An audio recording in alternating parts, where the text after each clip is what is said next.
Bom dia, sejam todos mais uma vez bem-vindos à aula desta semana.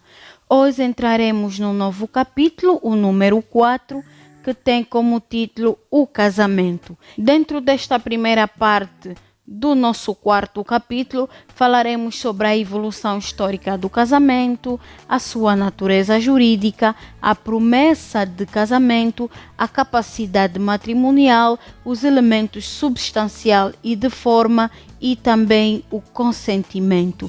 Na aula de hoje, procuraremos falar de forma resumida apenas sobre a evolução histórica do casamento. Não saia daí que nós voltamos já já.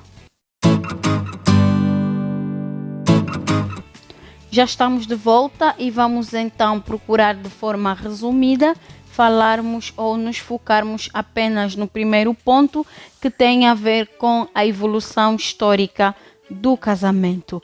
Bem, na antiga Roma havia o chamado concubinato ou amiguismo, pois naquela altura não haviam ou não tinham muito interesse em vida comum, o que contraria ou contrariava, o atual casamento.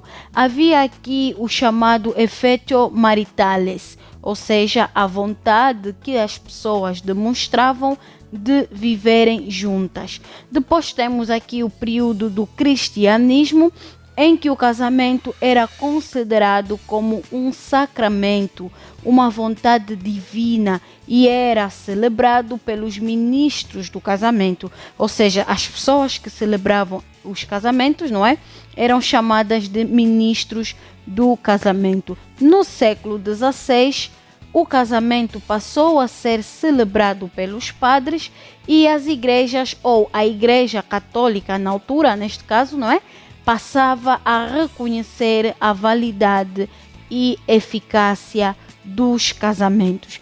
Em 1879, que é a época da Revolução Francesa, ou que foi a época da Revolução Francesa, quando surge Lutero e os protestantes, questionava-se se o casamento tinha de ser imposto ou não pela Igreja.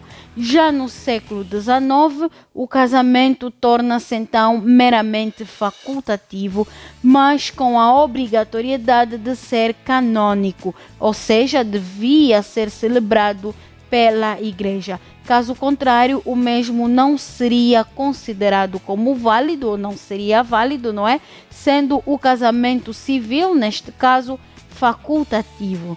Em 1990, a situação inverte-se, sendo que o casamento passa a ser obrigatório no registro civil para que o mesmo possa ser válido ou considerado válido, e no religioso passou então a ser facultativo. Ou seja, para que este casamento pudesse então produzir efeitos legais, era necessário que o mesmo fosse celebrado ou reconhecido nos registros civis, e o religioso era de caráter facultativo. Não havia obrigatoriedade de existirem casamentos canônicos. Em 1940, com a concordata entre a Santa Fé e o Estado, surgiram então os dois casamentos, o civil e o religioso, sendo ambos facultativos e válidos. Mas esta duração foi apenas até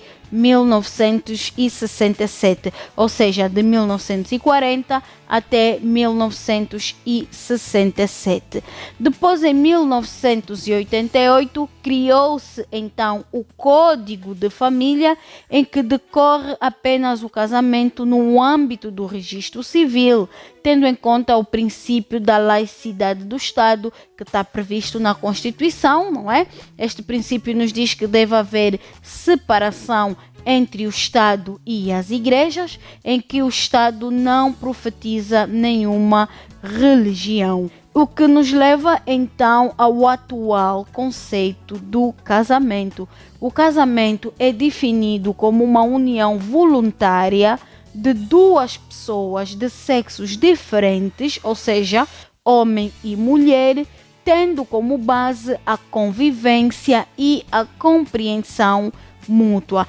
É importante ter aqui atenção que neste conceito encontramos vários aspectos importantes para que este casamento venha então a ser considerado válido, como analisaremos, é claro, em aulas posteriores. Temos neste conceito a voluntariedade das partes, temos os sexos diferentes, temos a base e a convivência ou compreensão mútua.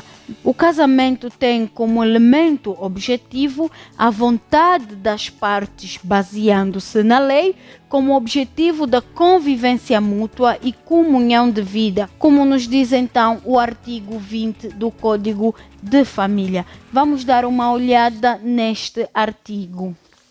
Estamos dentro do título 3º Casamento, capítulo 1º Disposições Gerais, artigo 20 Conceito, e nos diz o seguinte: o casamento é a união voluntária entre um homem e uma mulher, formalizada nos termos da lei, com o objetivo de estabelecer uma plena comunhão de vida. Atenção aos aspectos aqui importantes para que a lei considere este casamento válido. É necessário que esta união seja voluntária, é necessário que hajam duas pessoas de sexo diferentes, a lei faz questão de mencionar homem e mulher, e o mesmo deve ser formalizado nos termos da lei e com o objetivo de estabelecer uma plena comunhão de vida.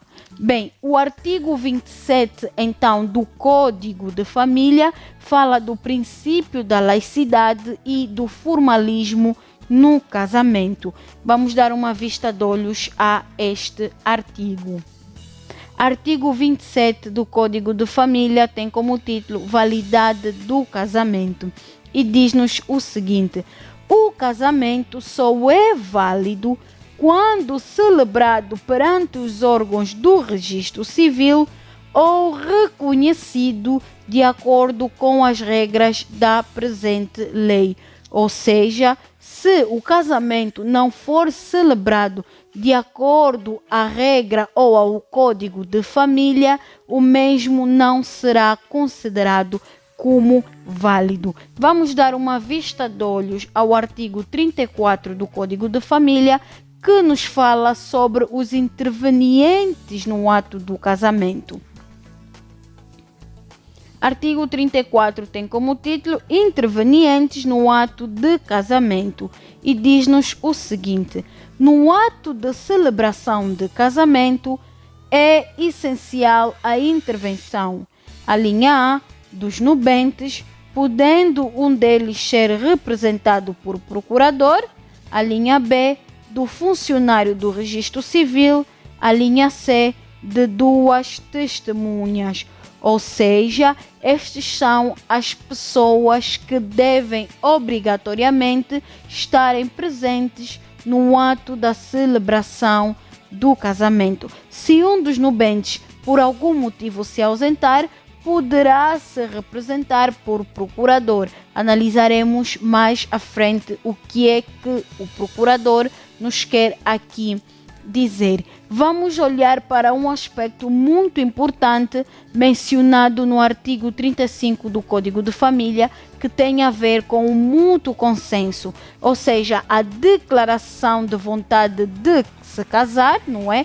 Tem de ser atual e livre, ou seja, caráter atual e caráter pessoal. Há a possibilidade de se casar com procuração, claro, mas um dos nubentes tem de estar presente no ato de casamento. Vamos então dar uma vista de olhos a este artigo 35, que tem como título Mútuo Consenso. Número 1.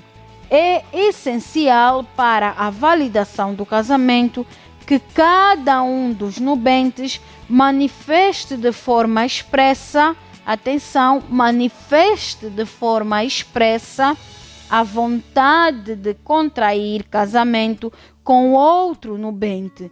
Número 2. No caso de um dos nubentes estar representado por procurador, a procuração deve conter poderes especiais para o ato e especificar a pessoa do outro nubente. Ou seja, é necessário que as pessoas contraiam o matrimônio de livre e espontânea vontade. Não podem ser forçadas a celebrar este casamento sob pena de estarmos num casamento nulo, por exemplo. Mas isto é uma questão que vamos analisar em aulas subsequentes. Bem, hoje ficamos por aqui. Estivemos a fazer ou a apresentar um breve resumo sobre aquilo que é a evolução histórica ou que foi a evolução histórica do casamento, no que tange essencialmente ao ordenamento jurídico angolano ou o ordenamento jurídico português que vigorava naquela altura. Bem, foi um prazer tê-lo do outro lado. Espero vê-lo na próxima semana, onde falaremos da natureza jurídica do casamento e possivelmente falaremos um pouco sobre a promessa do casamento. Fique bem e até a próxima semana.